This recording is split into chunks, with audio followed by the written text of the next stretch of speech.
காஞ்சிபுரத்தில் காதல் திருமணம் செய்த இளைஞர் மீது பெண் வீட்டார் கொடூர தாக்குதல் நடத்தியது குறித்து காவல் நிலையத்தில் புகார் அளித்தும் உரிய நடவடிக்கை எடுக்கப்படவில்லை என பாதிக்கப்பட்டவர்கள் குற்றம் சாட்டியுள்ளனர். காஞ்சிபுரம் மாவட்டம் நீலகண்டபுரம் பகுதியைச் சேர்ந்த பசுபதி என்பவர் சித்தேரி பகுதியைச் சேர்ந்த கார்த்திகா என்ற பெண்ணை காதலித்து திருமணம் செய்து கொண்டார்.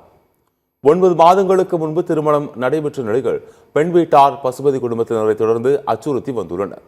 இந்நிலையில் பெண்ணின் உறவினர்கள் பசுபதி மீது சரமாரியாக தாக்குதல் நடத்தியுள்ளனர்.